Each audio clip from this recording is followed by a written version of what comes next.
docteur les commandants Guy Alingabo. Nous faisons allusion à notre compatriote qui nous suit maintenant aux États-Unis. J'ai fait allusion à notre frère G.I.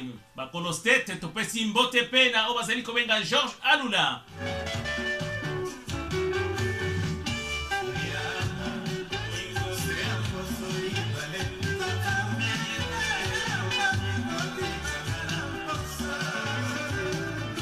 Cannabis au Congo, tozali en studio na ndeko na biso Carlos Bingi. Bande koba bolingo na pesimbote na ba congolais nyonso bazwami bipai biso mokili mobimba et nazako présenter surtout mes condoléances à toute la famille Kassaen o nyonso bazali victime ya barbarie ya pouvoir ya occupation ya Kinshasa. Lelo tokomeka kolobela makambo oyo etali mboka na biso. Mais c'est Carlos Lelo na Tongo, to landi na ba info na Radio Okapi, sensibilisation ya nani ya gouverneur Kimbuta na Corneille Nanga pour population ya Kinshasa et s'enrôler. Et pour ça, ils ont choisi seulement 4 communes, Gombe, Lingwala, Barumbu, hein, na commune Mususu. Yo o lobini impression na yo et zali nini na isikana. Bon, en fait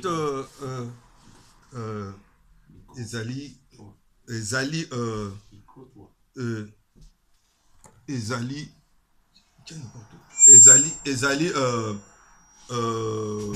que je dirais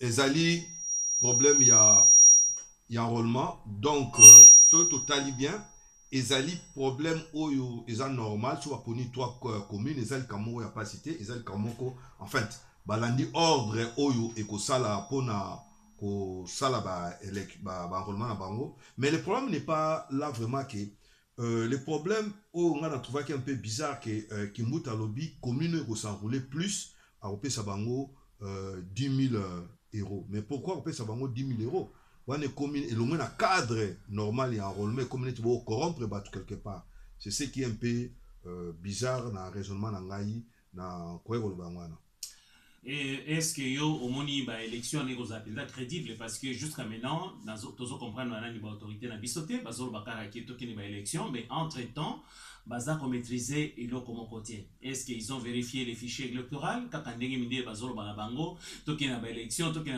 est-ce que toi tu penses que les élections eko apporter quelque chose changement pour la vie quotidienne à ba congolais dans la moni élection eko apporter et lo comment côté moni na mboka na biso Congo batu balukaka soko yobi ko ba français hein kozali éloquent tout ça ba moni ko za maele mais na moni français et lo côté hein ils à la classe Kabila zali entouré na ba professeur à université à ndenge na ndenge mais to moni que changement moko ezalité bango nyonso sans et moralité ezalité ils sont corrompus donc baza ba égoïste bazali ko défendre intérêt à nation intérêt à peuple té est-ce que moni que ba élection oyo et ko résoudre et lo komoko na Congo na biso mais c'est quand vous avez la parole là.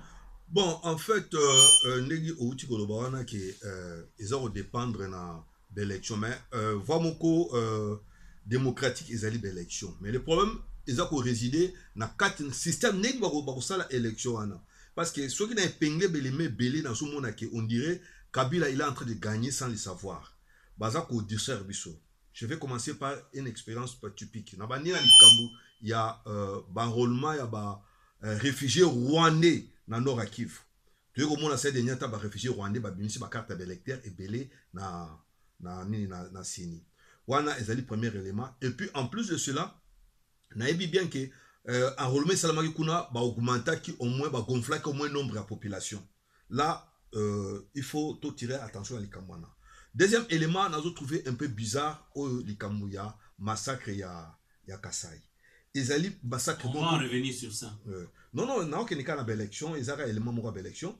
Ils massacre moko proclamé pour na l'Ikamuya ko passer na force. L'Ikamuya ko passer na force comment? Population kassaïenne est déplacée mingi. Donc ba enrôler 100% de la population en athée. Ça c'est la première chose. Alibina bango ozani babande bakimaki bakedeki na Angola. Parce que tout le monde est sur Angola, oui. Bakimaki bakedeki na Angola. Deuxième élément sous est un peu plus captable avec bakuti 40 charniers wana na landaki na radio Cameroun sali avec sali 1 270 000 peuple Congo, peuple kassaïen a koufi. Ça, c'est encore plus grave. Et puis, troisième élément, Ezali Chouana, 3 millions 700 000 Congolais va déplacer à l'intérieur même à Congo. Donc, population on a à 100%. Donc, Ezali l'élément on a ça comme on a, Ezali kokendeke, Ezali contre l'élection. Et le deuxième élément on a le bâtisse que manœuvre na bango ya Kassapa. Je crois que Ezali a un plan na bango. Et le dernier élément on a moni Ezali qui est très important. L'air basala qui teste et affiché wana il y a Seni. On a remarqué que sur 100 personnes au Bangola qui majorité a gagné na 80%, 2% 20% na opposition. Donc sur le bien déjà ils allaient proclamer la tricherie moko énorme. Donc c'est ce que n'a pas tirer attention à battre place parce que ils allaient problème moko bien sûr qu'il y a une belle élection, mais belle élection est-ce que bazali ko contrôler évolution va fichier wana. Donc, je ne crois pas qu'il faut résoudre ce qui est en train et qu'on résoudre le problème. Donc, on a a cité, donc, ils ont posé la question. Donc, c'est très important de tirer attention à Bélémo parce que je crois même les hommes politiques, l'opposition au Congo, ils sont distraits. Ils sont distraits parce que j'ai compris. Kabila distrait pourquoi Kabila sont distrait si je comprends bien et là il y a ça na Kinshasa et zalaki sous que va faire partir ou comme massacre moko ba kim sasu ba congolais ba kino ba na Kinshasa ba kim sasu na bala banini do ba to ke ba tomba kimaki ou bien ba retraité plat dirigeance na kata Congo ba ke nini Congo et en sécurité nani cour constitutionnel Kabila a jouir na ba prongolatif na ye o ya président na banzi il faut tout ça attention na kata analyse wana est un peu bizarre. Mais ce que total malamu normalement ba élection et qu'on résout des problèmes il y a Congo. Pourquoi je dis ça? Tout d'abord, tous pour contrôler armée, tous contrôler ba service de sécurité, police, kuna na est, tous noyauté na bambororo, tes alana ba ni population rwandaise, o baza koya ko s'enrôler dernièrement a obauti ko kanga na nini na baka réfugiés ba nini ba soldats rwandais excusez-moi la population rwandaise et tout si bazala ikuna ba kuti ba carte ya ba électeur ya ba Congo talo ba élection na boko kende ndenge nini ngana monaki que ba élection ezali eloko moko penza très importante mais so totali malamu siko ezali problème ya ko pacifier mboka ba congolais nyonso ba vanda esika moko balwa ato vanda esika moko tozo na makamba ba parti politique na biso to tie pembeni mutu na mutu a porter brique na ye wa slogan na biso ezali état de droit et vanda na mboka eloko aliboso botali social ya population. Ensuite bo pesi peuple mai na courant bo relancer agriculture priorité des priorités. Donc vous commandez ba tracteur ou ya kozoka ba mbongo ko bebisa na ba immeuble intelligent ko sa makamoko ezangatina pour na prestige na bino vous kotia métro na ville à Kinshasa ba tramway mais eloko yango pe ezo sala manango te. Ensuite vous se relancer côté santé ko sala ba hôpitaux ya ba grand standing ko ezali na poto parce que motupo sala musala il faut la bonne santé. Mutupo, asala musala, il faut aller à malam, donc l'agriculture priorité des priorités, ça dit très important. Qu'on relancer ni domaine de santé, qu'on met qu'à améliorer vie, il y a des fonctionnaires à l'État. J'ai fait allusion à des militaires par exemple, des fonctionnaires à l'État, des enseignants, bangonde, des formaka, des élites et un lobby, donc jeunesse bon négligé en côté.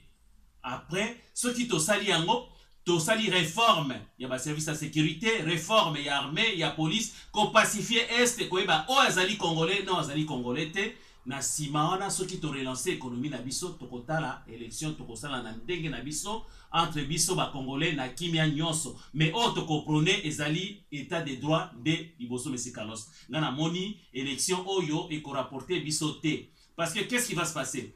Lelo bato Kabila ta basali ndenge nini batie dauphin na bango qui va sa l'élection na Congo ba ko réussir te mais ils vont tricher ndenge ba iba kibiso na 2006 ndenge ba iba kibiso pe na 2011 tango Kondo Etienne Tshisekedi a pesaki candidature na yo. Alors pona yo ozomona alternative nini tokoyi kozwa pona ko empêcher que fraude ezalate lokwa ba misana ko iba peuple pouvoir na olobi nini monsieur Carlos. Bon, en fait, le lobby c'est bel et bien bon. Tous allés devant un fait accomplir. Surtout le lobby qui est au vent à Tobongisa Boka. Bah, opposant au souvent vendre la place non. Kabila pas aux la sur place. Oh, présence il y a Kabila tous déjà qu'on nuire na bonne marche ya Mboka. Oh, parce que Kabila rolingate to kende aibake to pesa isu to kozala ko to kopesa sous temps lo bon mulai. Le problème dans ce monde eza ndengwana. Toza devant un fait accomplir. Toza lokola mutu mongo azali liboso ya Lyon yo zali na mbeli kolikato tika mbeli pour luka munduki parce que na moment wana akwatake yo. Donc ce qui peut dire que toroko kena belle élection wana mais tout sécuriser en makasi pour faire partir Kabila à part que Kabila soit parce que on peut pas que Kabila za gangrène na kati ani wana so qui te vandi na to bi que to participer to luka ba état de droit yo et ko ça battre parce que toi de droit pour na yeza la raté. Na banzi place wana je ne sais pas comment te retenir donc wana ezali réflexion na pesi ezo concerné ka ngai parce que na moni que moya kolongola Kabila place wana sans que batu ba kufu ba kende ezali peut-être na élection ndenge tozo lo wana mais toza na problème que à cause tricher élection wana c'est ça le problème eza ko inquiéter un peu muke mais en fait ye Kabila to ko pese sous tenter. Donc, ce qu'on peut se tenter à les 30 décembre 2017. Donc, voyez sortir les alliés à moi, mais voyez les alliés chez Belén Kati. Donc, il faut tout le cas moyen ni tout quoi empêcher à tricher. Ce qui est très important dans Moni et Zaliwana. Mais Moni Torba toujours Torba qui a le 19 décembre s'il y a en tout cas Kokende à Kokende, mais ce total en réalité c'est la faute ce n'est pas la faute de Joseph Kabila. Ce total bien ils allaient faute il y a classe politique congolaise ils allaient médiocre. Ce total bien ces Mobutistes-là qui ont volé, ils ont détruit ce pays pendant 32 ans. Bangonde, Bazo continue toujours qu'au perpétuer misère et à Congolais. Et en plus de cela, Bango Bazakutu, Nani na droite qui va participer dans le gouvernement et la transition, Tinde Toki na l'élection. Parce que ils ont détruit ce pays. Moni. Mais ce on va toujours que, Tozelati, en fin décembre, ce qui a Colombo, tout ça, mais la constitution ne se négocie pas. Et ça l'était pour l'individu, moko boye, constitution et se négocier. Mais dans ce cas, bato batia qui est na pouvoir. Kaka bango wana bazoko sabiso, toko sanctionner. Nini bato basa kotia nini baton dans les roues, que processus sur nini ya démocratisation qui était transition ça la maté tout ça. Mais ce qu'on tali bazo sanctionner ka ba congolais. Azarias Rubera bazo sanctionner parce que yende sa premier ministre na Congo, yende a pesaka mitindo na Congo na ndekona Paul Kagame ba sanctionner bango te.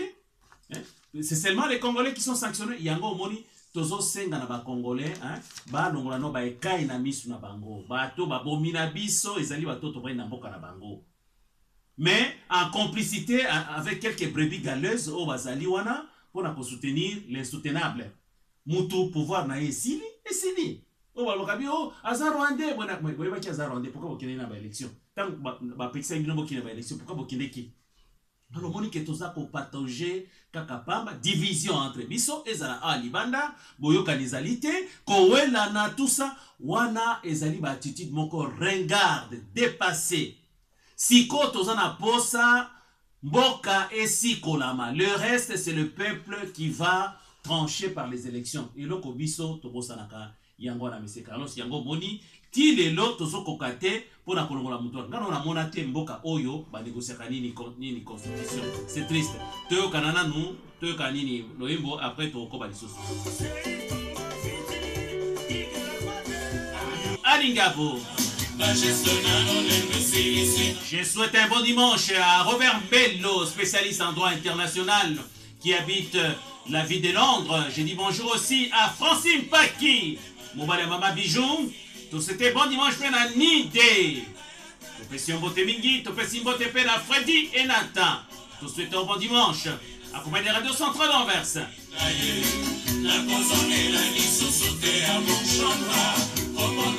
Qui was allé cousine Nayo. Tout fait si on botte plein à Iguet, on est en Afrique du Sud. Tout c'était bon dimanche.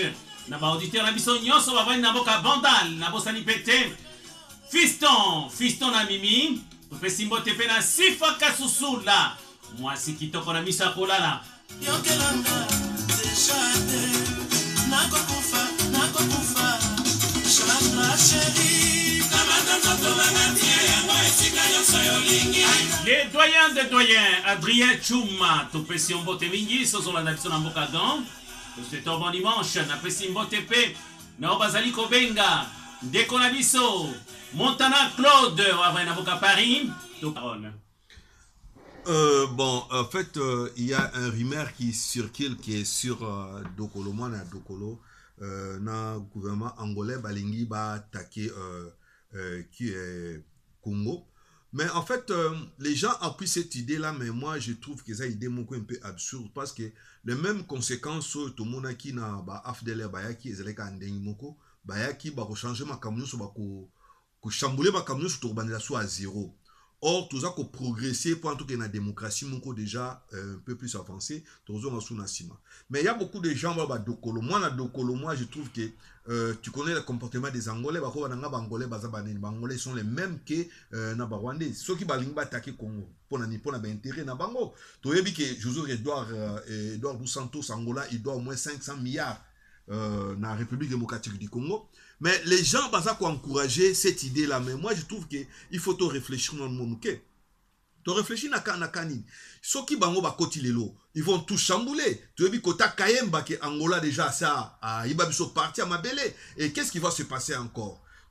Tu es bien en fait que ceux qui ont un appui américain, on sait tout ce que nous sommes en train de subir maintenant dans la République démocratique du Congo et où tu as un gouvernement à Bill Clinton, l'air ben qui misa Kabila, Mobutu. Alors, ceux qui ont lobby que tu as accepté l'idée wana. Ngai po na ngai naza vraiment les gens qui na sens moment là parce que quand on parle de Dokolo aussi, c'est un ancien moboutiste quelque part. Donc, tout le monde a des conséquences sur la Mobutu, et puis, on va vivre sur l'Angola. Donc, c'est la même, toujours la même spirale, la même, sur place, tout ça qu'on tourne à rond. Idée, on a vraiment, je suis contre ça. On nous a kolingo kotsa na kata Congo rébellion. Oya kota na minduki, abimara na minduki, tout le monde n'a pas Kabila. N'ébitez ce qu'on a compléter là-dessus, nani noana. Oui, mais c'est Carlos Likambo soulevé, c'est vraiment très important. Ça fait maintenant 6 jours que Réunion Moko et Salamaki à New York. Na Réunion les Alaki au Babengaka nini groupe aux États-Unis, France, Belgique, na nini bazoi Kamboka au Afrique Angola. Donc au biso Colombo ka tozali kamba lobate on va voir que mboka na biso Congo ezali mboka communauté internationale parce que réunion na bangwana.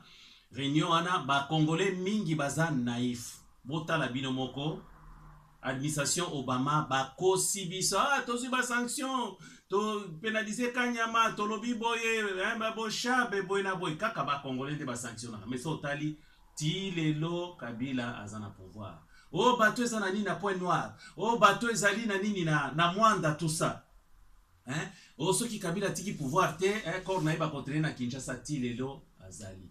Alors totika koyoka biyoka yoka batona bazosaka na biso bazomona biso pamba ba boma Lumumba biso nous avions contribué pour la mort à Lumumba tout le monde Mobutu wakambasala ti lelo bazo continuer ko piétiner biso ko marcher biso ko soubela biso na mutu. Alors yango nazo attirer attention ya ba congolais nyonso but et attaque on les andegeni ezali ba américain na ba occidentaux to vai na mboka na bango. Ti lelo nanu bazwi moto yo bakoki kotia place ya Joseph Kabila te. Tango ba moni to telemeni Moïse Katumbi, basai nini yawe bazwa syndicat beau-fils ya Eduardo dos Santos. Alors, basai nini bali basa moi mascarade moko boye oyokaki ke na aéroport de Njili, basoda Rwandais na Uganda bayaki babengani batu nyonso ya RVA tout ça bazo sa cinéma.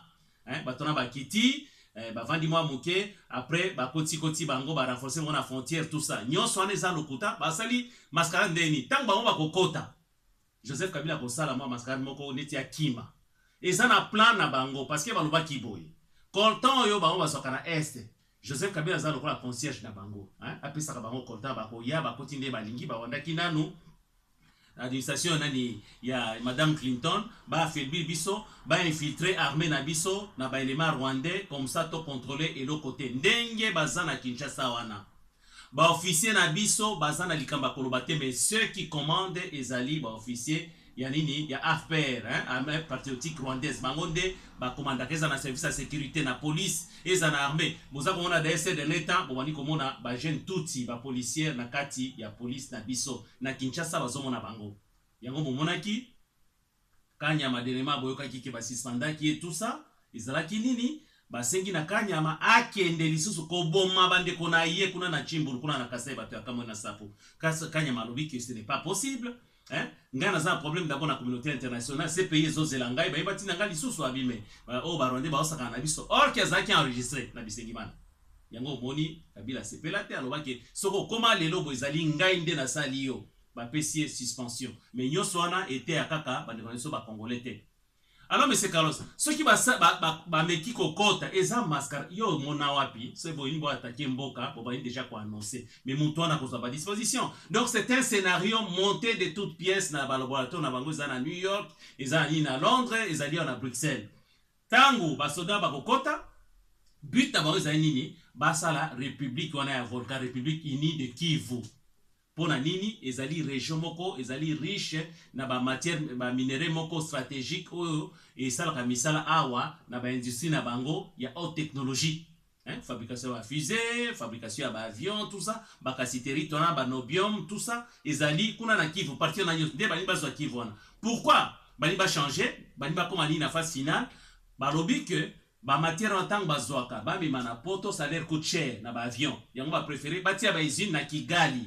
Tant bakotia ba izini wana Kigali ba notre la matière wana sur place et kopesa misala na bango mbatu na bonga ba mindele na ba Rwandais et kopesa ba Congolais te. La preuve en est que pour na kolakisa que toza ba bololé, excusez-moi le terme. Rwanda zo exploiter gaz ya la Kivu ya biso mais il n'y a aucune réaction à ba député na Kinshasa na parlement et pourtant ils prétendent que baza ko protéger peuple mutu moko te ya zoloba bazota la kaka ba mbongo afuta ba $15,000. Mais bazolo bate mais ça yabiso baosa ngona canaille. Pourquoi? Parce que nous n'avons pas des autorités compétentes tozali na armée pour se défendre. Monsieur Carlos tant bakoya ndengwana Kabila kimi ana zolo banayo ezaki déjà annoncé depuis kala Museveni ba troupe rwandaise au moins 2500 bazani na Kampala bazozela musu bazana Kigali ce qui opération de salami ye Kabila kimi kuna mutu akozala ya koza président de la République o ya kozala premier ministre na ezali Azarias Ruberwa. Je pense que ozo se rappeler mais c'est Mbelo alobela aussi le plan Robert on les ali plan Ruberwa plan les a ko consisté de nini ezana ba instructeur belge baza kuna na est baza ko former ba jeune Rwanda bazaki na Uganda baki ba réfugié na mususu ba oti Kigali ba promettre bango ba salaire kitoko po basa la armée basa la paix police. But na bango ezali ba remplacer au moins 25,000 hommes ya ba Congolais bazali na Kinshasa partout batinda baona retraite comme ça biso ba donc ba konza biso président ko konza yango moni yango wana. Mais na Congo otu olobi makamanani ya mwana dokolo ezali te ke mutu wa otika libanda boye donc bolo banaye qui est à la président. J'ai vu même sur les réseaux sociaux ça c'est le véritable président pour le Congo oyo à côté à cause la Congo le paradis ou à remplacer Joseph Kabila mais Congo za jungle te za poubelle te ba eba ke Congo en ezali ya biso nyonso yetango akoya ba province etikali Katanga de Kasai Bandundu Congo central Équateur na province orientale nde sikoyo mususu nde basalaki division na Soudan ezaki divisé pour les juifs bango nazo kasoni te fona loba ba diviser Soudan pour nani pour na pétrole pour na biso sikoyo bali ba diviser Congo côté wana ba pesa mwana ya dokolo mais Congo za jungle te il y a quand même des intellectuels dans ce Congo là ils ont bateau bazali bien son bien intellectuel c'est un peu trop dire parce que tout moni bateau bazan ba diplôme de na ndenge tout zo mona ka médiocrité et loko moko te muibi na buzoba. Et jusque-là, ça fait 57 ans, il y a esclavage, M. Carlos. Donc, bah, Congolais, Bokeba, c'est un montage de toutes pièces. Oh, Baliba Bengana et tout ça, et ça, l'Okuta. Donc, il faut l'accepter déjà. Tiba menace au basali, tiba comme ce qui le 19 décembre, et là, comme on salamate, bah, pour ça, la kaka, dengue moko. Bo Luka, bato wazan bolingo Kogo, basala nyonso. Ba constituer groupe moko boye pour na koboto la mboka na biso na maboko ya bapaya. Na pesi exemple moko M. Carlos. Ta na ville à Kinshasa. dollar ezaka komata, hein, bilo akoli ezomata parce que Joseph Kabila nde azwa monopole na nyonso famille na ye bazomona 70 sociétés oyo généraka bango chaque année 350 millions d'habitants millions de dollars. Donc ezala na domaine nyonso, hein, ba vivre frais oyo ba congolais baliaka bango nde ba commandaka. Et pourtant ils ont la possibilité ya ko commander ba bateau de pêche basala ba pêche wana na maagi, hein, côté na biso ya ligne province orientale eza na Tanganyika ezala na fleuve Congo na entre nini Kinkole c'est les Maluku ko sa ba chambre froide pour na nini to sala autosuffisance alimentaire population alia na fin na ye pe les restaurants to importer yango pour na ko économiser ba devise surtout économiser ba devise, hein, économie na biso et que vous la stable pe ko za malamu mais bango bazo kipe domaine nyonso ezala transport ba avion yo mona basomba ki na Congo Airways ezali ya bango, hein. Donc nini pouvoir d'achat ya congolais ezali moins, monsieur Carlos, moins ce qui ya nini ya $1, mais avion bazotia $250 kolongwa Kisangani, hein, ti Kinshasa congolais a voyager mukolo nini. Donc domaine nyonso ezala mai ezala électricité kaka bango, transport kaka bango, alors tozo suka wapi. Donc c'est lui qui est là-bas de cela pour la misère ya ba congolais. Est-ce que tu t'imagines toza na fleuve wana ba congolais bazoza na mai ya kosukola courant exact, mais nous vendons l'électricité à l'extérieur, hein, na Gabon, Congo Brazzaville siko baza na barrage na bango, na Zambie, na Namibie, courant tozoteka na Afrique du Sud. Joseph Kabila bayokani na Zuma ateke la biso courant bi tozali koteke la pour bazo possibilité ba misana nini bongo na kesa l'état. Mais c'est Carlos tozo comprendre l'été et sika tozo kene ba congolais ba fongola misu.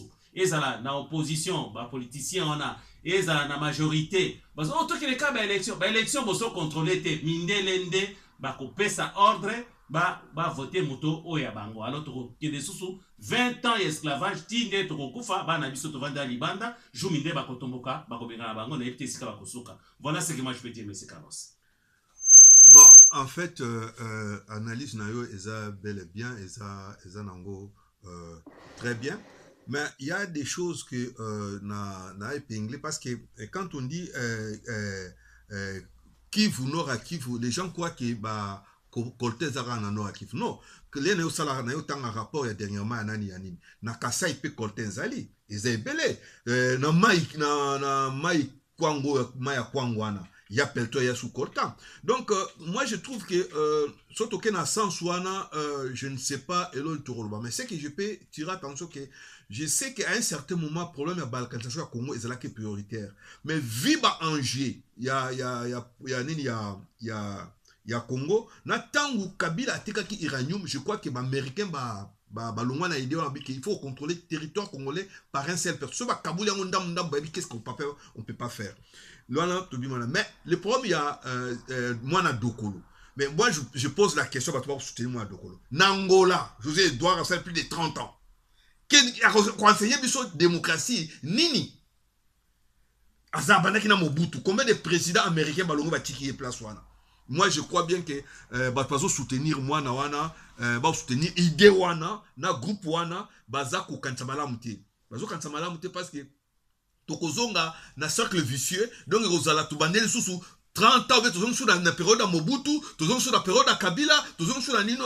Donc je crois bien bel et bien que je sais que pays mingi Afrique, ceux qui ont bougé, ce sont les pays grandes puissances qui ont dicté en haut. Ça effectivement Congo est à échapper dans côté parce qu'il y a tanga qui y a même Afrique du Sud, il y a même Nigeria, même l'Angola. C'est parce qu'il y a des Américains derrière lui. Donc, mon principe pour le Toko Bimanango, et surtout notre pays, parce que moi j'ai toujours dit le Congo c'est l'ensemble du monde, le monde est dans le Congo. Donc, si je dis ça, grâce à Valère Tener et minéré Azali qui égorgé dans le sous-sol. Donc, bah, tremper le thème. Mais le problème est qu'il faut tout le réfléchir. Tout le façon de se battre, tout bimana cercle vicieux oyo baza kolinga ba mboube biso. Ba mboube biso parce que surtout tirer attention te ba koya na mwana nani ya nini ba ko changer stratégie ba ko modérer yango mais entre-temps tozaka te que vie sociale congolais comme bien mais non mais ba ko peso vie sociale comme bien mais so ko jouir na ba richesse na opété parce que ok voilà Congolais qui ndengene Moussa neti na Angola qui ndegalia kanae banini mais ça suffit pas pour les Congolais. Moi je préfère au moins que tout comme on attend on est Libye à l'époque Kadhafi. À l'époque Kadhafi là na ko souhaiter tout ça à l'époque voilà donc surtout comme les Congolais l'époque Libye Kadhafi on va faire un dictateur loin de la concept parce que quand Libye est déplacé la banque lui donnait l'argent. C'est ça c'est que na ko faire réfléchir bande. Avec votre humble serviteur, les commandants Guy Alingabo, nous sommes en train de développer l'actualité politique dominante sur la République démocratique du Congo. Nous parlons surtout de rumeurs qui courent que l'Angola va attaquer le Congo et la formation de la République unie du Kivu en complicité avec les puissances occidentales.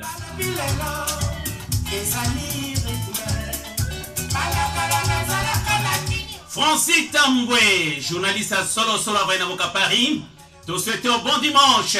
Te souhaite bon dimanche, nous avons comme Roger Bongos, te peux simbote na Adiloba, te peux simbote na auditeur na biso nyonso na biso na Paris, te salé à Lyon, na Martin Sali, Yuyu Mutumosi, te peux simbote na Boketua Yambo, te peux simbote na Jano Kabouya. Les leaders, les futurs leaders du Congo, te souhaite un bon dimanche. Anissé Alingabo.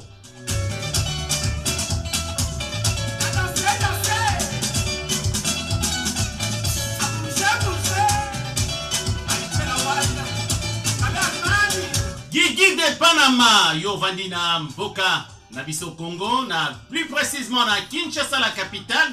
Na commune à Matete, te souhaite un bon dimanche, accompagné de Radio Centrale d'Anvers. Guilhem Bomani, les doyens des doyens. Italie, Makambo Yoya Chimbulu, Tomoni Tilelo, leader kassayen, tondani na parlement, na bazali ko défendre nini province na bangote, ba kofi mingi. Na kosala moi résumé moko muke. Concernant trouble oyo origine nango euti wapi. Makamba kamona sapu euti parce que satellite ya américain ezalaki braqué na Kasai, ils ont découvert minerai moko précieux. Donc on a coltan, bakasiteri toana, or diamant na village na Chimbulu. Eza bakote ba mweka, bakote ya Kabeya Kamwanga, bamboka na nyonso, bakuti ba minerai. Alors, qu'est-ce qui s'est passé? Sami Badi Banga, ye, asala, moi, nini cour awa, na Anvers awa, dengue ya kosa l'expertise à diamant, tout ça. Tango a zongi Congo, bati lokola, expert na mine. Alors, gouvernement congolais et utilise akaye. Ye sikoyo ayaki na États-Unis, omoni mwa moko ayaki na États-Unis, on a asala ineti, kote ba photo, akangaki na Trump, tout ça. Tango akekuna akuta ina ba multinationale wana, a Memi Bango et pas Joseph Kabila, bapesi Bango 4 milliards de dollars pour exploiter village wana ya Chimbulu au ezali na ba minerai. Alors, normalement, ceux qui boni bosa ndengwana état ezali organisé basa kandenge nini, faut ba pesa bato bazana banda kuna bango na bapesi bango un peu moi mbongo moko boy compensation o bani batika mabele na bango. Mais basala kangote, on a vu na Butembo Joseph Kabila na mwasi na ye balobi que concession ba basi basombi ba ya ba buka banda kwa bato basi na bana batika libanda bazolela ti lelo bazo humilier ba congolais na niveau moko et longo banité soko tamboli za ba mboka kwa ba maluku partout bazui ba concession des hectares et des hectares o basomba yango tout ça kana ikaka donc tozo vivre na jungle. Alors tant que ça badi banga ayena bango 4 milliards de dollars, Pessi et pas Joseph Kabila. Alors, en compensation, Sami Badi Banga Azalaki, donc, promettait qui est premier ministre ou bien ministre, il y a mine au gouvernement, il faudra qu'il ait bima après transition, après dialogue. Alors, qu'est-ce qui s'est passé? Joseph Kabila a tindi Evariste Bochab a qui est sa chef Wana, comme parce que tout d'abord c'était un intellectuel, en Afrique du Sud, c'était un médecin de profession. Tango papa nae alingi akufa akine kozwe na Afrique du Sud a intronisé ye. Tango a intronisé ye atikela e mal moko boy. Mal wana alobi tout le temps ça a problème. okoki kobenga ba notable ya village olobi makambo okozwa solution mais bon fungola yango ata mokolo moko te tango Joseph Kabila atindi nani Evariste Boshaba aye na Kananga. Evariste Boshaba atindi ba militaire que ba convoquer chef wana habite ye mtoza na besoin nga aya akomeli mukanda lobi que en tout cas sala tout ba villageois na obimisa bango pour nini décision outi nini côté à likolo poto ba exploiter ba minerais ezali wana chef wana lobi mais c'est pas possible les amabela ba koko na bango na ko obimisa batunde ngona te pe ko obimisa bango sans indemnisation ezalaka te ngana kusala yango te donc Boshaba okinde ngwana chef akinde kite atindi ba soldats bika nini ba soda na biso ba ye ba kuti masi ya chef ba bousculer masi ya chef tang ba bousculer ba moni malo ba ndiko eta ba cross munduki ba buki malo wana etika lipole tang ba buki malo wana omoni za bokoko ba kuti batamikuse bazai kuna na kati tang ba buki ba kei chef tango aye atuni nani ya buki mal oyo abi muto afungoli malo oyo ifo aye bakaka akokufa asengi atindi malo abi Boshab atinda ba militaire wana babuka ki mal wana bazonga baya po ba réparer makambo wana bango ba négliger tango ba négliger ba fungoli benini ba bisimbi wana balandi bango alors ba biloko moko esalami na Kananga wana ya mystique abi bazo beta ba soda ba coup de pied na gauche maka muto akoi soda akufi kaka akufi mbala moko na kanda wana ba soda o ba kile kuna ba kufi nde batinda ki ba soda ba bundi na ba nini ba milice nani ya chef na kama na sapu ba bomi chef ba yibi pe bemba chef ba kei nango yango moni début ya conflit ya Kasai wana donc ezali nini bazo massacrer ba Kasayen siko awa mindele